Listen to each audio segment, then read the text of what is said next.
tempo aí a pergunta. Para fazer esse atendimento que você faz aqui na Vila Noite, tem custo?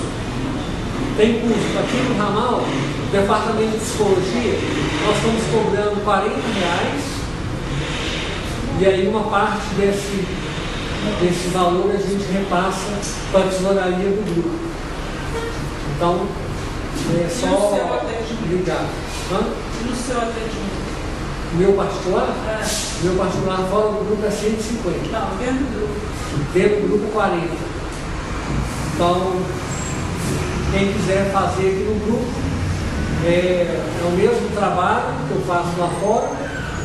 A diferença é que aqui dentro do grupo, a gente está dentro do campo de força do grupo, então isso com certeza também ajuda para a gente que tem, a gente somos médicos e clientes do grupo, né?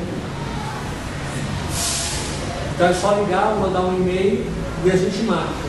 É um trabalho que ele leva aí umas 3, 4 sessões, e aí depois a pessoa tem condição de, pelo menos, já está aí com algumas questões para ela ir trabalhando, ou aprofundar, fazer um trabalho mais profundo, tanto fisicamente quanto emocionalmente.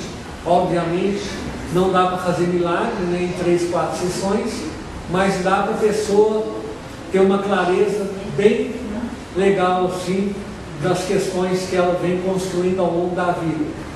A maioria das pessoas, elas não dão conta de um trabalho de autoconhecimento, porque ela vai saber com as questões dela.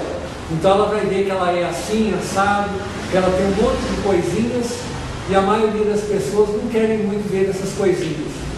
Está preferindo viver em um mundo mundano da maneira como ele é.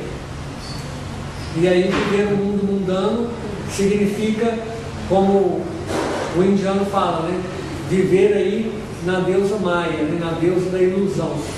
Então ele tem uma ilusão de que ele está caminhando, mas ele às vezes tem que voltar aqui 500.000 vezes, justamente porque ele está caminhando cego, né? Cego de si mesmo. Então, como a gente tem um livre-arbítrio, a gente pode errar à vontade. Nós podemos voltar aqui 500.000 vezes, mas o ideal é que a gente volte menos, né? 10, 50.000 vezes. Então, tentar vir menos. Para isso, a gente tem que acertar mais.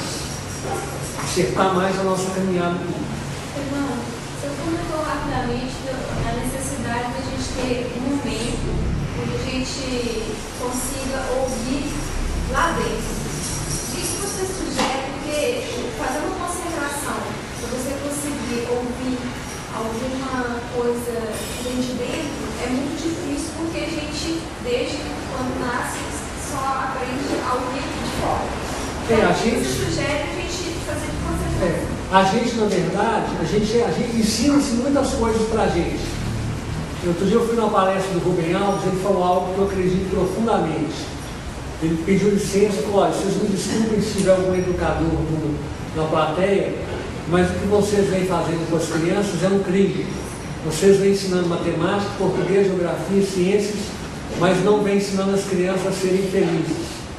Então, é a mesma coisa. A gente aprende um tanto de coisa que a gente não vai usar, e o que a gente precisa aprender, que é usar a nossa mente, ninguém para ensinar para a gente, né? Aí a gente precisa aprender. O que eu tenho feito, né, eu fiz o curso de extensão em Viçosa, 3 anos de homeopatia. Então eu tenho usado a homeopatia de uma maneira interessante com meus clientes. Se o cliente é agitado, eu trabalho com ele com agitação. Se o cliente é lerdo, eu trabalho com ele com a lerdeza. Se o cliente é inteligente, eu trabalho com ele com a inteligência. Por quê? Porque a homeopatia é uma ciência que diz o seguinte, que é um princípio fundamental: o semelhante cura o semelhante.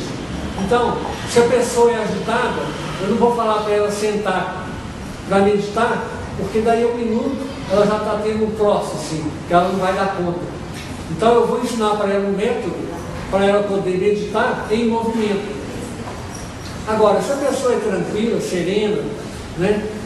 Se ela não é hipercinética, eu vou trabalhar com ela de uma outra maneira. Então, assim, eu procuro trabalhar com a pessoa de maneira que ela melhore homeopaticamente. que a cura saia de dentro dela. Então, quando eu vou atender um empresário, se ele é desorganizado, eu trabalho com ele com a desorganização. Eu não trabalho com ele com o anti, igual a medicina trabalha, com o antitérmico, anti-inflamatório, anti não sei o quê, anti não sei o quê. Eu trabalho semelhante igual as entidades do ramal trabalham com a gente, com a homeopatia, né? Que é um medicamento que ele utiliza com a gente. Então é o semelhante, curando o semelhante, é muito mais eficiente. Demora às vezes um pouco mais, mas a cura ela acontece, diferente de tratamento. Se você olhar no dicionário, tratamento é diferente de cura. O que às vezes acontece aí fora são tratamentos, não é processo de cura. Processo de cura é um processo dolorido, difícil, mas que ele acontece, às vezes em um tempo um pouco maior, mas ele acontece. Outro princípio da homeopatia que fala assim, que a cura acontece de dentro para fora e de cima para baixo.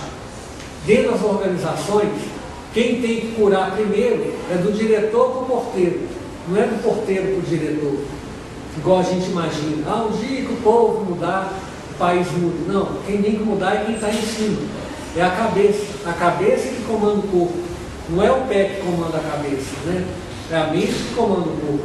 Então não adianta o pé mudar, quem tem que mudar é a cabeça, né? Eu fiz uma vez um curso com um índio, ele falava assim, nosso corpo é um caderno, a nossa mente é uma caneta. Quem escreve no nosso corpo é a nossa mente. Os sintomas que a gente faz, a maioria deles é a gente que cria. Então a gente tem que descobrir por que a gente cria. Então o processo de autoconhecimento é assim, é lento, mas ele é muito efetivo. Então assim, numa outra oportunidade, a gente combina com o GE para poder voltar, a gente pode fazer uma palestra complementando esta. Eu já me propus fazer uma palestra sobre a crise, para a gente poder se preparar também, para poder lidar com a crise. Não entender a crise, né? Mas se preparar. Então é isso, gente. Nosso tempo acabou. Eu agradeço profundamente. E na sequência tem o exercício de projeção, depois o fluido de 9,5. E aí sempre vão ter essas palestras. E aí vocês fiquem conectados. A palestra do Dr. Cláudio já fez uma outra oportunidade aqui no grupo, e a palestra dele também é muito interessante, que tem a ver inclusive com o tema de hoje, que vai falar sobre a ordem de nascimento e a personalidade nossa, do ser humano, de acordo com a posição que a gente nasce. Então o primeiro filho, o segundo, o terceiro, cada um tem uma característica que traz, só da posição que nasceu na família. Então, lembrem que vai ser no dia 21 de maio. Ok? Obrigado.